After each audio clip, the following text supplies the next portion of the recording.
Okay, it is 12 o'clock on the nose, so let's get started. Hello, everyone, and welcome to this month's Northwest ATTC webinar. Thank you all so much for spending your lunch hour with us today.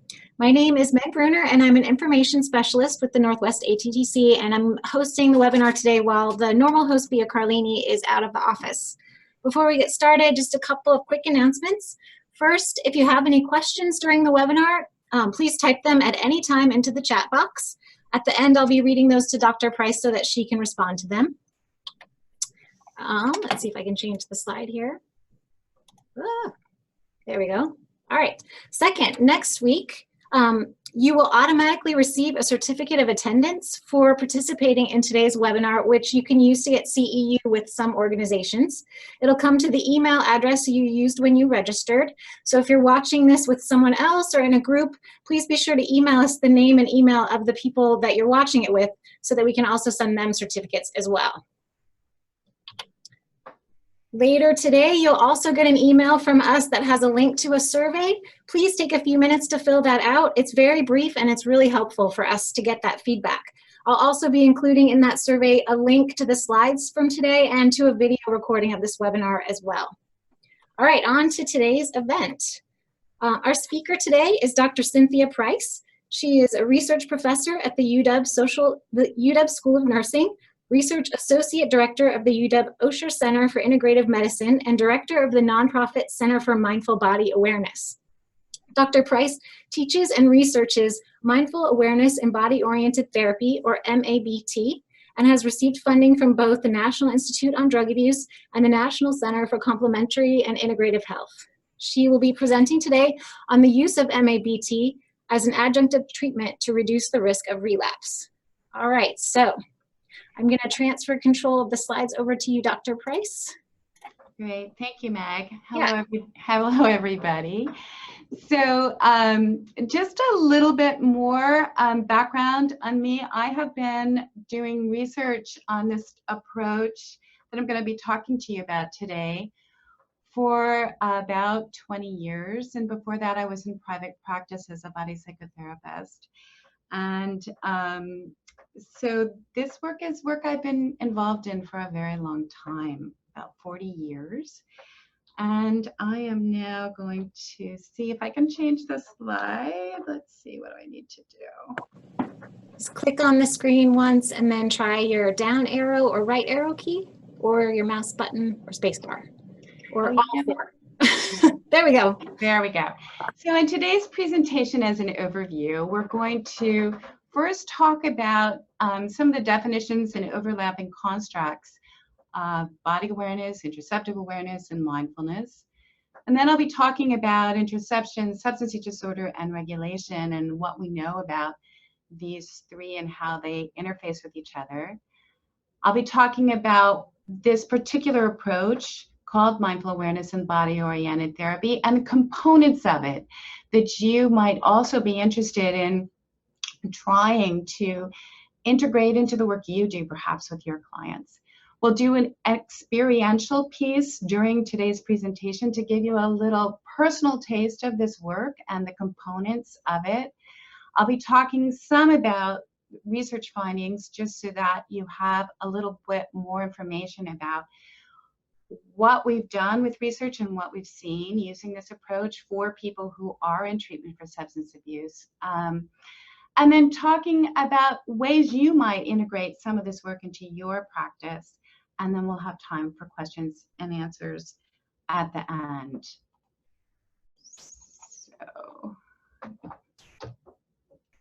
So to start, body awareness is an umbrella term for any kind of awareness of the body. So it's really a nice term to use because people know what it means, more or less. But today we're really talking about a very specific type of body awareness. So instead of this umbrella term, we're talking about awareness that comes from internally from the inside of the body. So body awareness might refer to both interoception or awareness inside the body, but also might refer to proprioception or awareness of movement through space. But today we're talking specifically about interoception. So interoception is the processing of sensory input or sensory cues in the body. and it serves a homeostatic function, which is mostly unconscious. So this person who I've referenced at the bottom of the slide, whose name is Bud Craig, was an anatomist who was really the first scientist to trace the sensory pathways in the body up to the brain to really understand more where in the brain the sensory information goes to, and how we now know how much sensory information in the body is related to regulation or homeostatic function. And I said, most of this is unconscious, we're not aware of it. The kinds of things we are often aware of is when we're cold, we're hot, and we need to shift, we need to put on warmer clothes or take off clothes, again, in order to be more regulated on a very physiological level. Or we're hungry, or we're thirsty, or we're tired, those kinds of things. But he also was able to really look at the relationship to those sensory cues and those sensory pathways for emotion regulation as well. So he's a wonderful writer if you want to look up his work. So the aspects of interoceptive activity that we can be aware of in our body, we call interoceptive awareness. So awareness of inner body sensations. And the components of interoceptive awareness that are really important therapeutically when we're talking about how do we help our client learn to pay better attention to how they feel inside. They need to learn to be able to identify sensory cues. They need to be able to access internal awareness, so bring their attention inside. And then also to evaluate it. How does it have meaning to me? How does it help me understand myself better? And I think we could also consider that a type of somatic reappraisal. So there's another reference here that really talks about what we know is sort of a white paper that was published a few years ago by many of us who are involved in the study of interoception on what we know and how we think it works. So as I was saying, homeostasis is really behind interoception and interoceptive awareness as the dynamic balance in regulation between these autonomic branches of the parasympathetic and the sympathetic systems. And I'll be talking more about how we looked at that in research later on in today's presentation. The other thing that's really come out of, especially the mindfulness research in neurocognitive research and imaging, has been this attention to interoception for mindfulness, but also just looking at interoception in relationship to different kinds of mental health disorders, including substance use disorder. And so research has really shown that people who have substance use disorder compared to healthy controls have more interoceptive dysfunction, which basically means that people with substance use disorders often have trouble processing their sensory information. They're just often not doing it. They're not aware of it. They're not knowing how to manage that information. It's not being processed in the same way as healthy controls do. And what we also know is that emotion dysregulation is relevant to substance use disorder treatment due to increased risk of relapse from stress and negative affect. And so this link between the role of interoception for emotion regulation and the risk for relapse when people are not regulated leads to this third point, that models suggest the importance of interoception to improve effective behavior and relapse prevention among those in substance use disorder treatment. So this literature has been out there for a number of years, and but the study that I've recently completed, which is really focused on learning interoceptive awareness, really speaks to sort of a first level of evidence, you could say, of how much interoceptive awareness may help reduce relapse and fit in with this gap of what's been proposed but hadn't been really looked at before on a clinical level.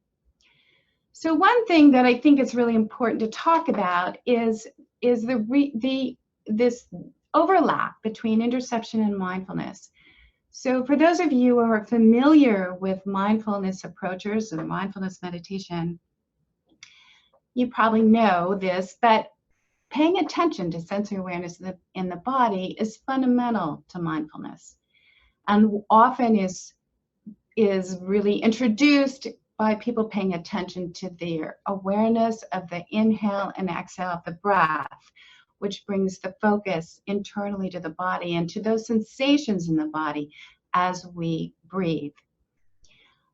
But oftentimes, the capacity to learn how to bring attention into the body, that very fundamental piece of explicitly teaching people how to do this is not taught in large group mindfulness-based programs.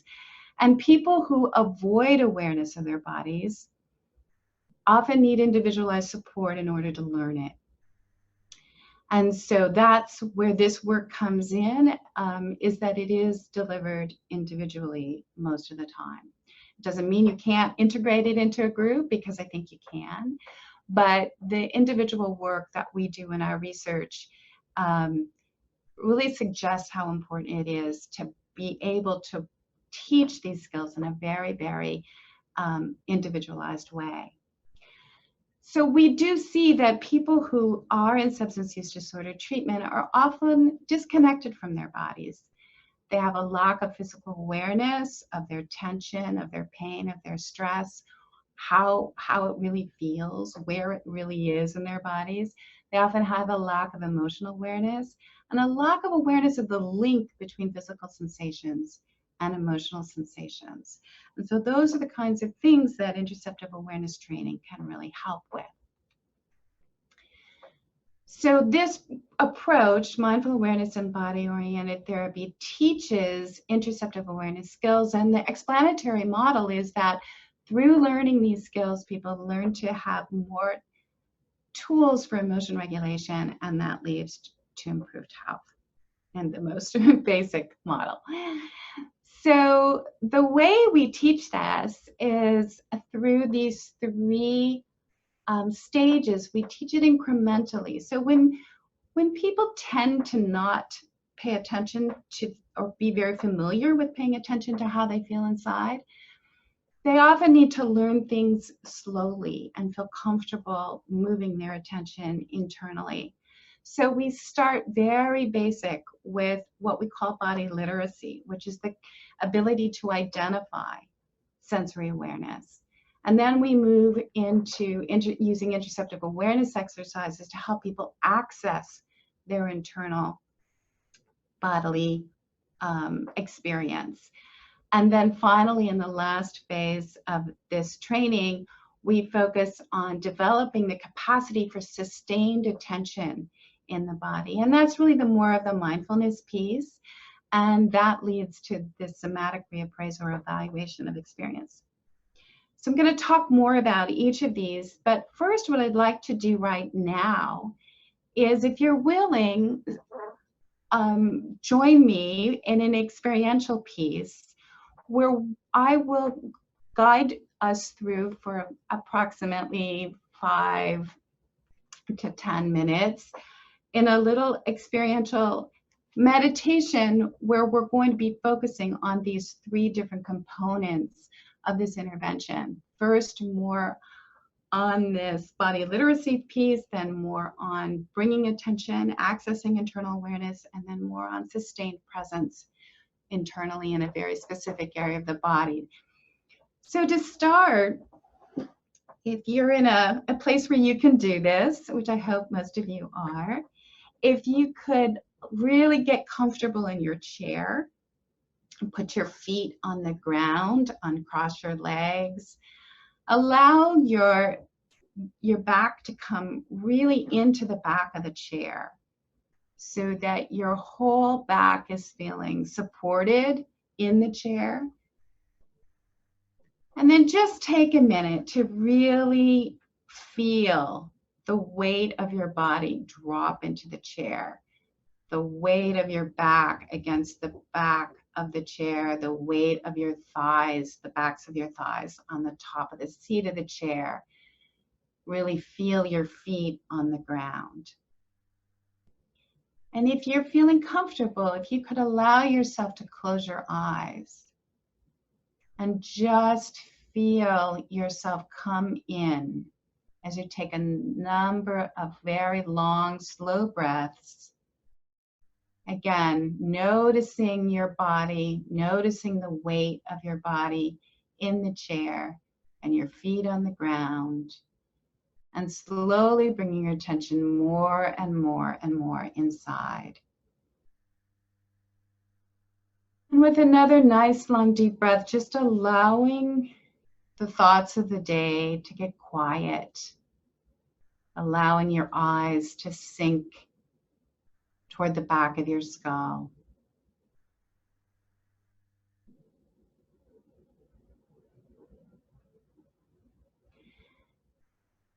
And we're going to start with what we would do, just a little taste of the body literacy work. So I'm going to ask that you bring your right hand to the top of your left shoulder so that you're cupping your left shoulder in your hand. So you want to have pretty nice, relaxed, firm pressure of your hand around this shoulder. And if you need to support your right arm, you could move your body over so that if you've got an armrest on the right side, you could put your elbow there, or you can hold your left hand underneath your right elbow, just so that you're supporting your hand, because you're going to leave it here for a minute. And to start, just bring your attention to your hand, the hand that is holding the top of your left shoulder. And notice how this shoulder is feeling inside your hand. Is your shoulder feeling open and relaxed? Is your shoulder feeling sort of tight and hard? Is your shoulder kind of moved toward the back of the chair, or is it rounded out from the chair? Just notice all these little things about the quality of the tissue in this shoulder. And then allow your fingers of your right hand to press into the back side of your shoulder or the top of your shoulder. Find those places that might be right in the core of this shoulder muscle, around the top of the shoulder.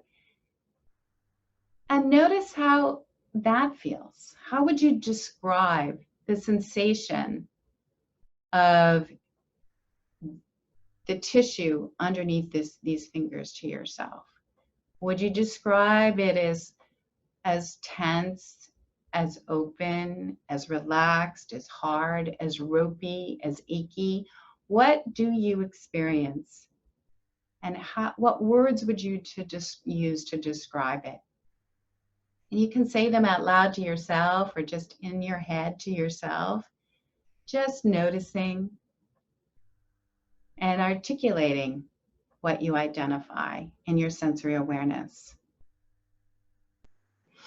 And then allow your hand to relax and and glide that right hand off of the top of the shoulder and over to the front of your chest. And again, allow your elbow to rest on the armrest or hold it in your left hand so that your arm doesn't get tired. So you want the full weight of your hand to be on the front of your chest. And with your eyes continued to be closed, notice how it feels on the front of your chest. Maybe move your hand around, keeping it solidly on your chest, but gliding it. And just notice the quality of the tissue underneath your hand on your chest. Again, how would you describe how this feels underneath your hand? And with your eyes still closed, can you now bring a nice deep breath right up underneath this hand so that you can feel your hand rise as you're breath comes in to your chest. And you can feel that sense of the space in your hand externally, but also the space of your chest internally, where your breath comes in to your lungs as you inhale. And see if you can let yourself kind of move your attention more into this internal space of your chest as you take some nice longer breaths right into this region underneath where your hand is holding.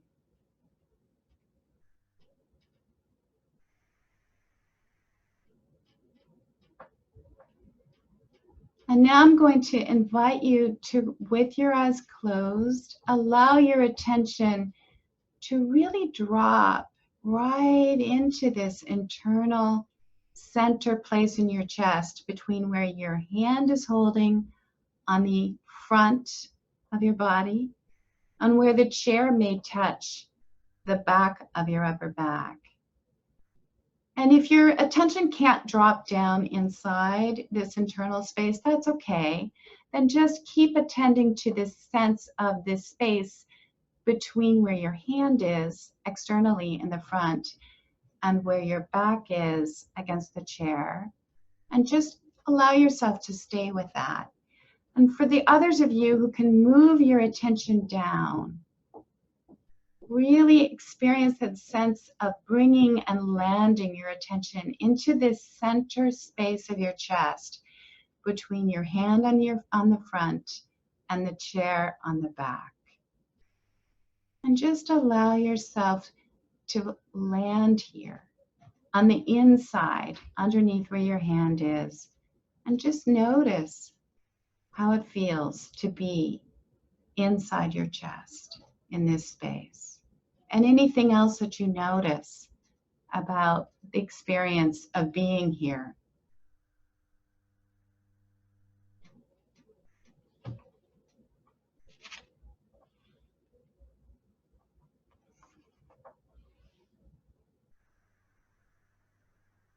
And with your eyes still closed, now allow your attention to come back out toward the hand that's lying on your chest. And just again, allow your hand to glide a little bit around this upper chest like you did initially. How does your chest feel now? Has anything shifted for you?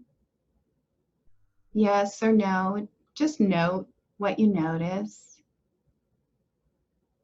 Allow your hand to maybe move back up to that right shoulder, pressing in, like massaging the top of that left shoulder where you did before. Does this left shoulder feel the same? Or has anything shifted? Just note how your whole body feels in the chair compared to when we started. Now you can allow your attention to come back into the room and open your eyes when you're ready.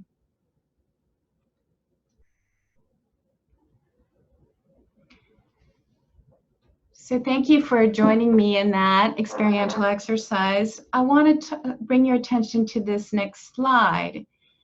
And we'll talk a little bit about these different components of this approach. So as you can see, there are 3 columns.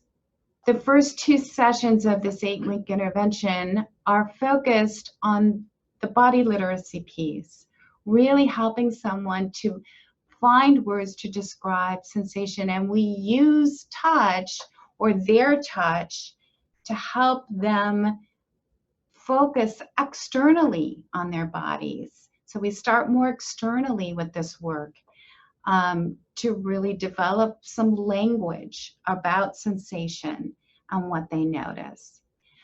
And then if you move into the second column and allow your eye to travel down to the middle 2 rows, We continue with that work in the third and fourth sessions, but then we're more focused on different exercises to help someone access internal awareness. So we didn't do a lot of that in this exercise, but that piece where your hand was initially on the front of your chest, and then you were trying to really focus on bringing your attention into the inside with the first initial set of breaths while your hand was there. So that sort of dual awareness of the external hand and the internal sensation. Those are the kinds of things that we would do to have different ways to help someone bring their attention internally and have the experience of doing that. And then the last 4 sessions of this intervention are more focused on the mindfulness component of this work, which is about sustained awareness in a very particular area of the body. We do much more coaching around awareness once someone is accessing a very particular area of the body than I did in this very brief meditation that we just engaged in. It's much more involved, where we're really allowing for time and practicing staying connected. And when someone's attention moves out and their mind wandering, and we bring them back in, just constantly working with developing the skill and the capacity for staying present, developing the capacity to notice different kinds of sensory awareness and how those can shift over time when someone learns to do this, this skill.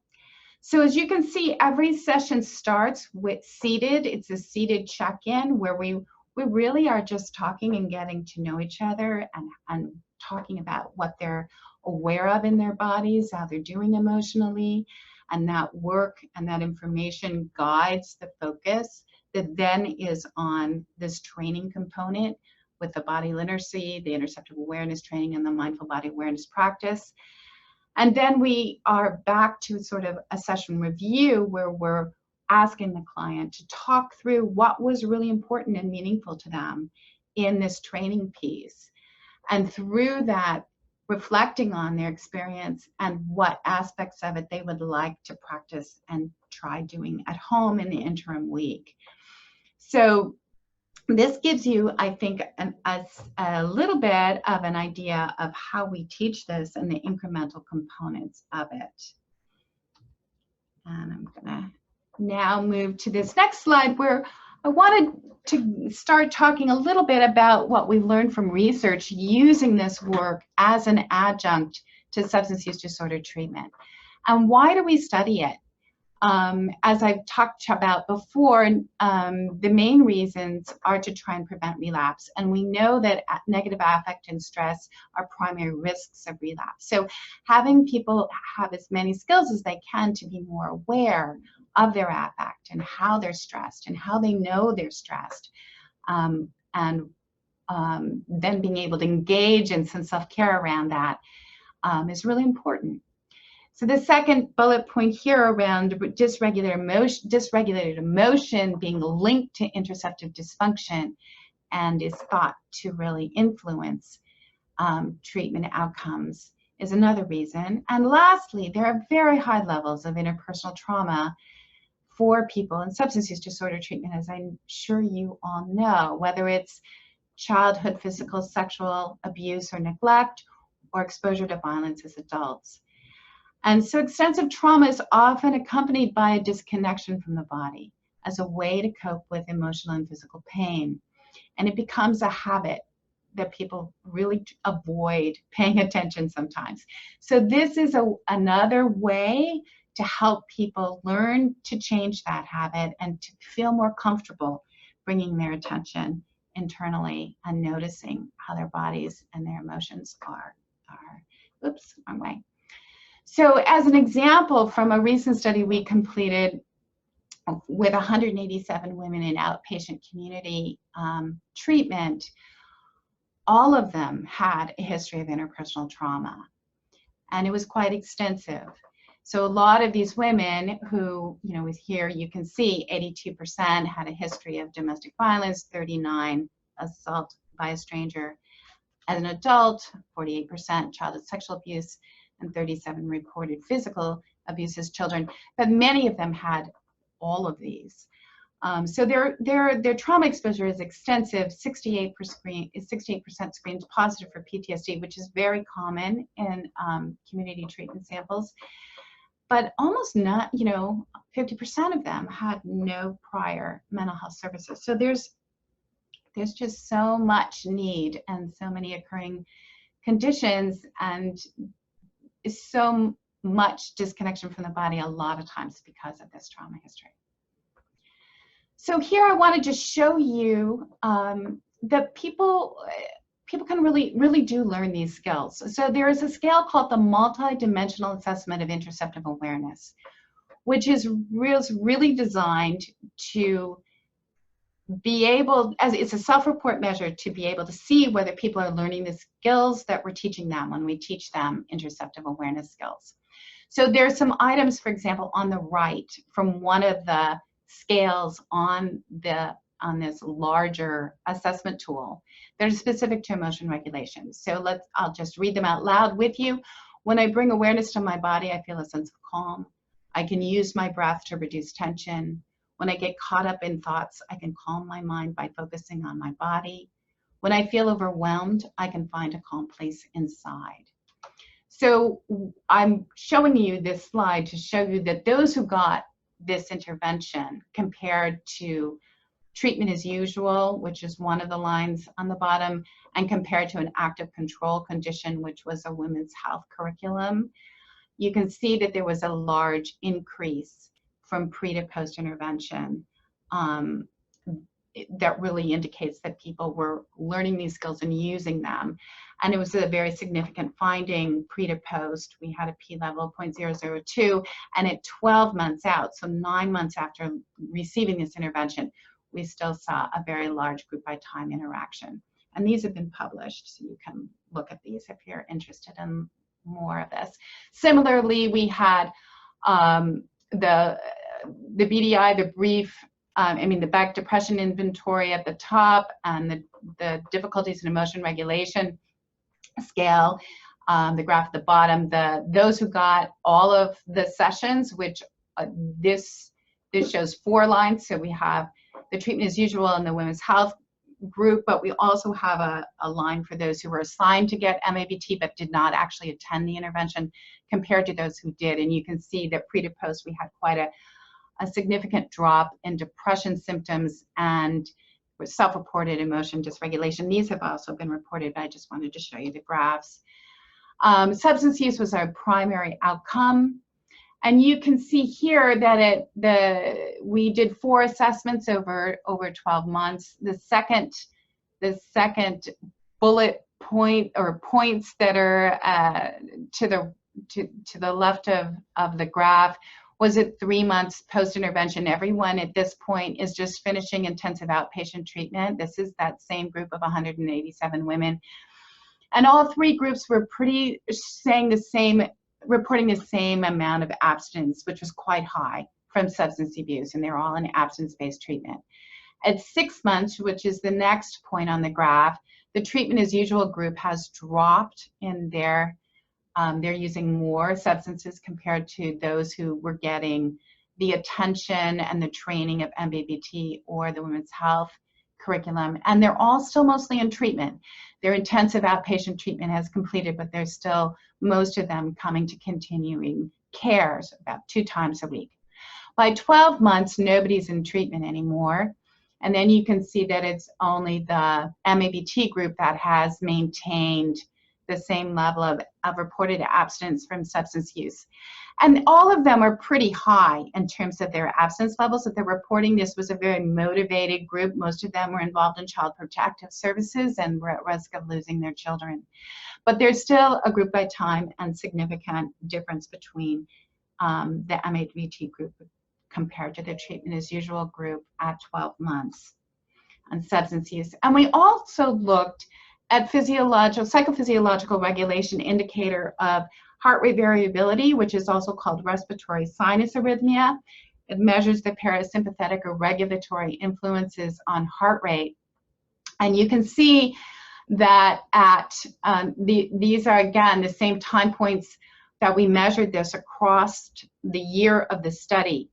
And you can see that at 3 months, which is the second set of points on this graph from the left, that those who were getting MABT, the blue line, they were significantly more regulated compared to the other two groups, and that's maintained out to 12 months.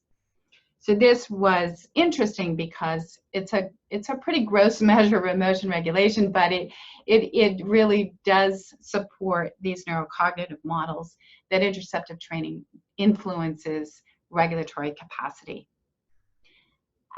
And these are the qualitative results. You know, we always ask people in our studies what they learned, what did they experience in response to the intervention, and then analyze their findings by primary themes.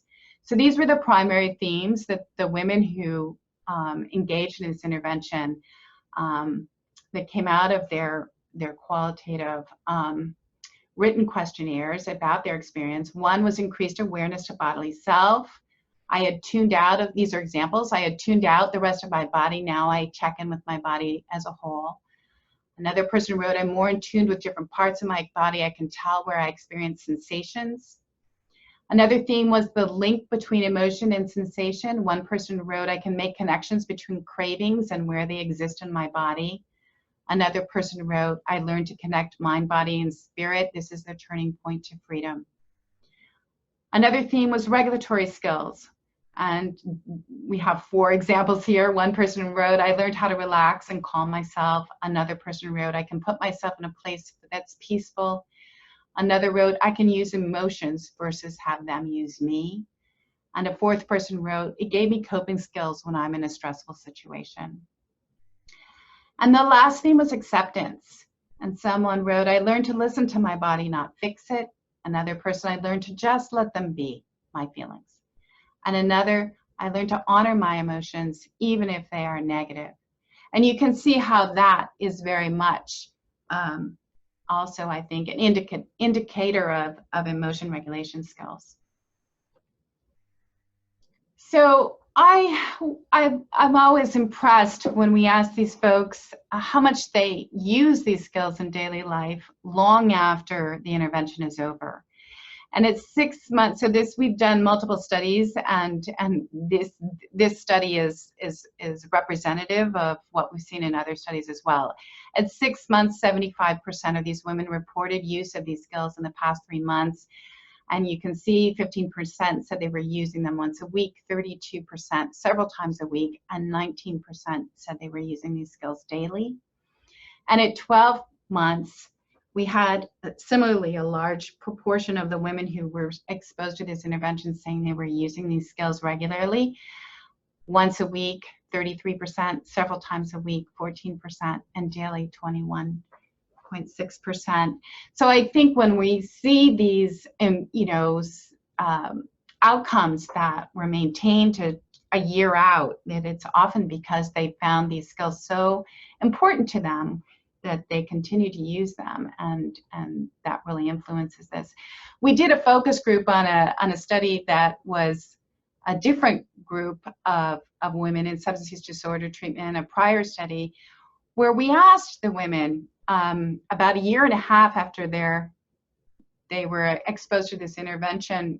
We did a focus group with them, and we asked them what motivates your continued practice, because we were really intrigued. And it really was they talked about how important this training was for them to really learn how they were feeling emotionally and to have another tool for regulation. And this is one quote from someone in that focus group who said, you're not of hiding from things inside you anymore.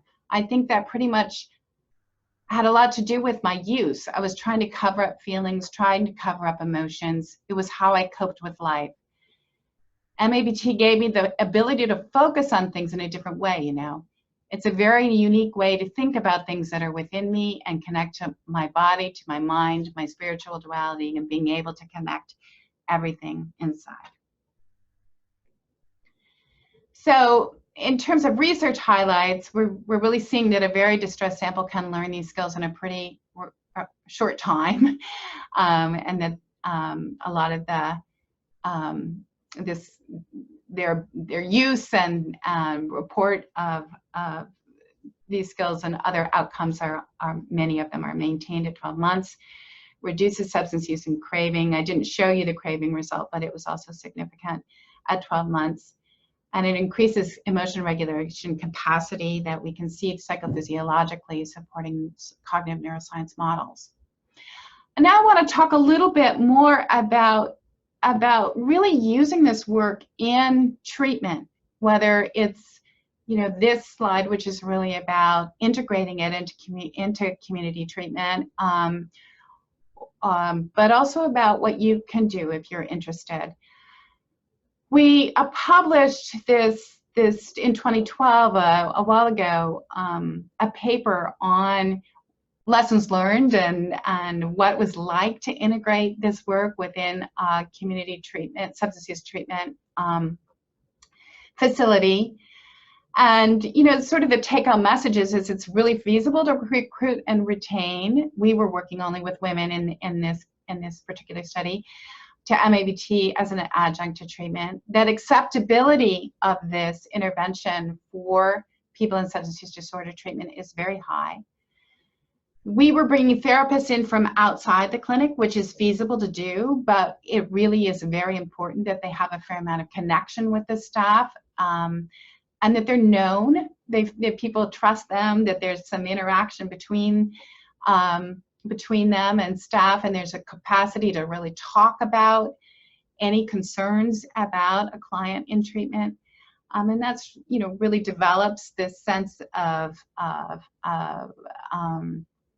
familiarity across clinicians and disciplines, which I think is extremely important for sustainability and also for referral, of course, to clients to this kind of care. I would like to see more therapists who are employees of clinics, whether they're being employed to join clinical staff or whether clinical staff are learning some of these skills to integrate into their own work. I think it's really important. And so we're moving in that direction with both our research and our program development in the community. But what can you do to integrate body awareness skills in your clients if you're interested in doing so? Here I have a list of suggestions that I'm just going to read through, and then if you have any questions about them, we can talk about them in a few minutes.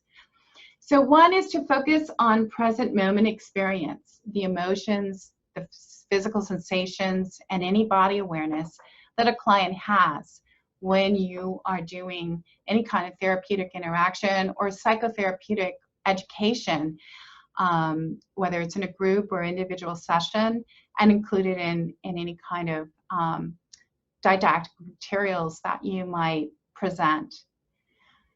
Use body scans to help guide a client to bring their attention or their awareness internally.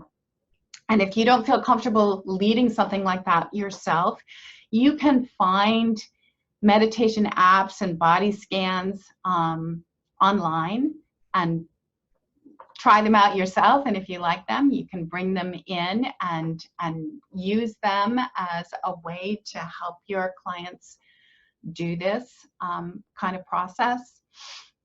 Because you'll find out how easily this may or may not be for someone, and where they are in their level of body awareness and what comes forward for them, and use that as a way to start these conversations.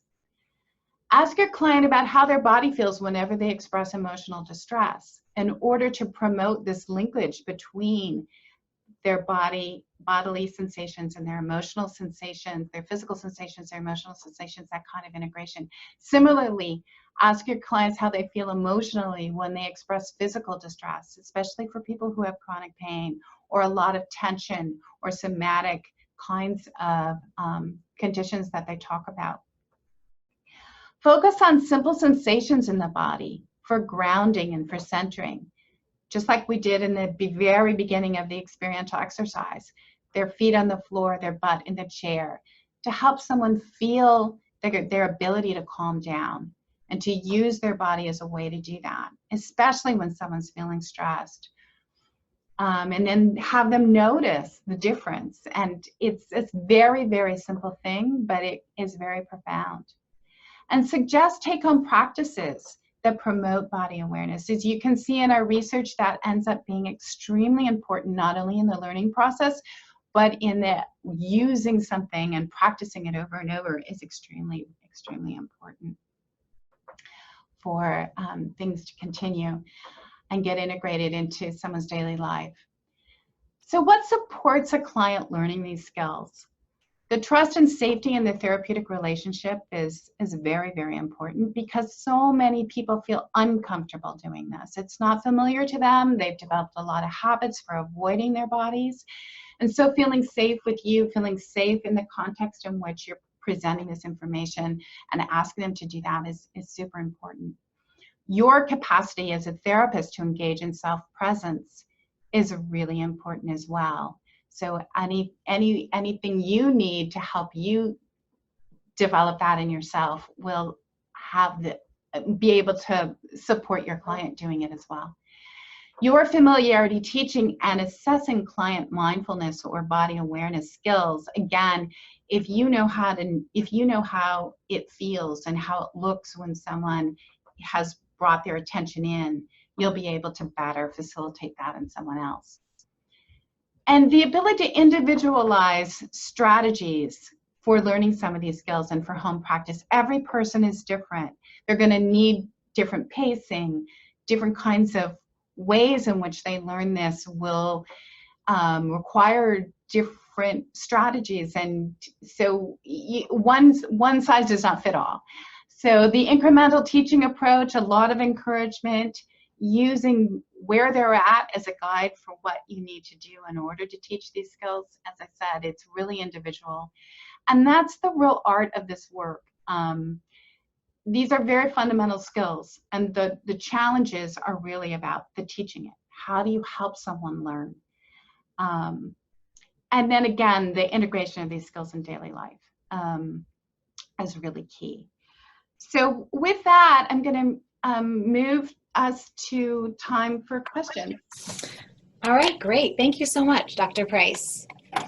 All right, so we have a few questions that have come in. Oops, I didn't mean to bump the slide there. Let's see if I can get it back. Doesn't matter. All right. The first question was at the end of the webinar, and this might be something you could send in an email to me and I could share it. Are you able to share resources where we can learn this type of therapy so we can integrate it into our work? Yeah, well, on the very first slide, there was a link to the Center for Mindful Body Awareness. We teach classes to clinicians. Great. So if you're interested in learning more of this work, that is one place.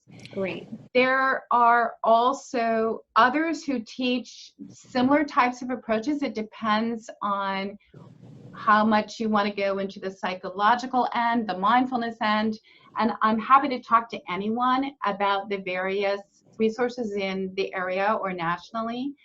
But if you're interested in this particular approach, that would be where to go, the Center for Mindful Body Awareness. Great. All right, the next question. It says, quote, "When I am caught up in my mind, I can find a sense of calm by focusing on my body," unquote. How is this treatment method altered for clients reporting symptoms such as tightness in their chest, feeling like it's difficult to breathe, or increased heart rate as a result of anxiety?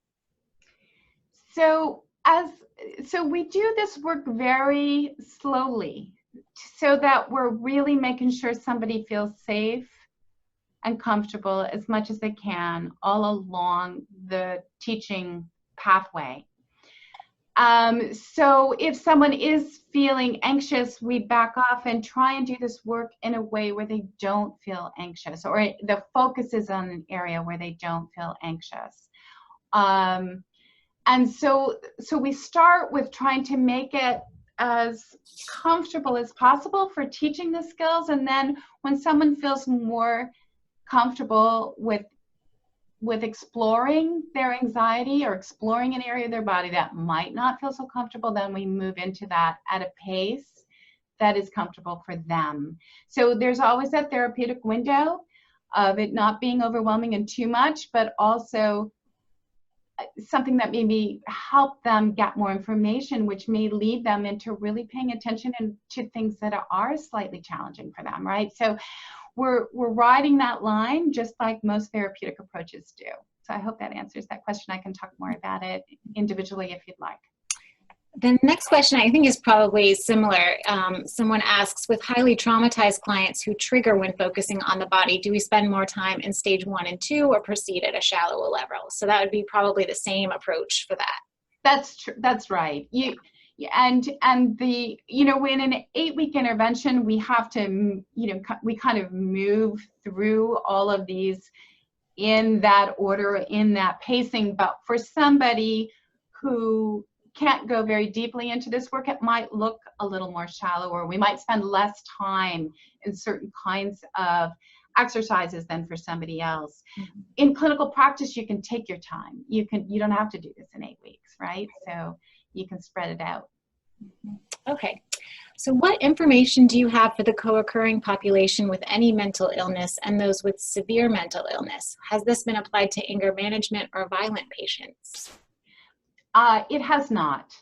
I have not worked, and nobody in our studies that I know of to date have had a lot of anger management issues. We are now doing a study with both men and women who are in medication-assisted treatment for opioid use disorder. So they're getting buprenorphine. So we're doing this as an adjunct to that kind of treatment. And it's quite a different population we're having, in the sense that we're having more mental health disorders than I've seen in other community treatment centers. More, we've worked with someone, people who have more maybe schizophrenic type symptoms or OCD, or just more of that is showing up, as well as the trauma.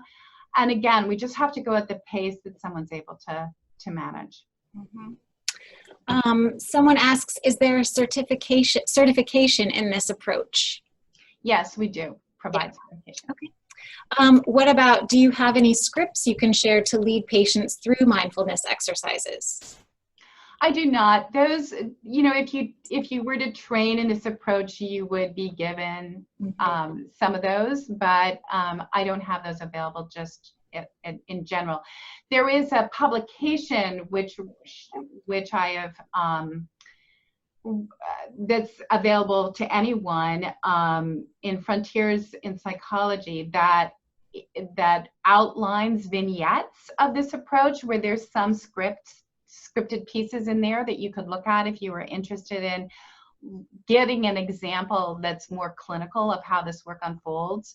So that is a paper by Cynthia Price and Carol Hooven, and it was published, I think, in 2018 in Frontiers in Psychology. Mm-hmm. Okay.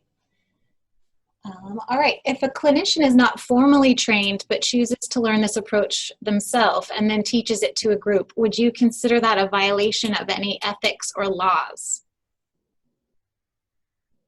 Or is it something that you really need to get the certification to do in order to teach others how to do it ethically?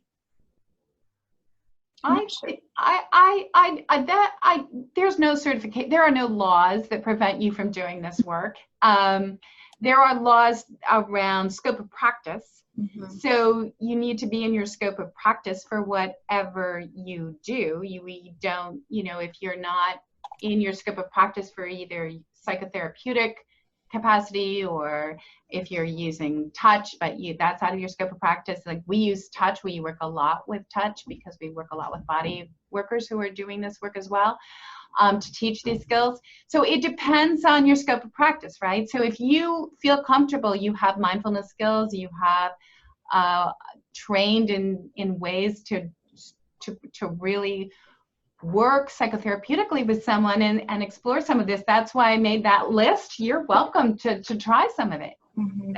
It just depends on your scope of practice. Mm-hmm. Okay. All right. Someone else asks, I'm having a difficult time finding a workforce that is focused and trained in this approach. Do you have tips on workforce development? Yeah, and you should contact me directly to talk about that. My email is on the front slide. Great. Okay. What would it take to have you train a staff? My employer is seeking a unique cutting-edge approach for SUD. So does your organization do staff training like that? We do. That's one of the main goals and missions of the nonprofit. Great. Looks like one last question. Has there been any success with borderline personality clients? We haven't done any research specific to people with that diagnosis. So I can't answer that question. Okay. And then someone asked where to register for the webinar that's showing on the screen right now. The registration link isn't up yet, but it will be up later today, and I'll include it in the email that I'm going to send you later today. Oh, we just got one more question, sorry. Can this be taught to peers under supervision of a staff? Can this be taught to peers? Like peer support specialists rather than a clinician, I think. Oh, I think certain aspects of it could be. Again, it depends on the scope of practice of the person who's of the peer that we're talking about.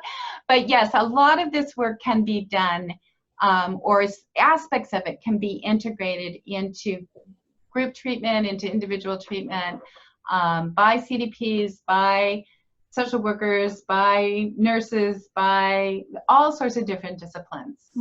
Wonderful. All right, well, I think those are all the questions we've had. Thank you so much, Dr. Price. That was really wonderful and so helpful. Thank you for having me. I really appreciate it. Have a great day, everybody. All right, bye-bye. Bye-bye.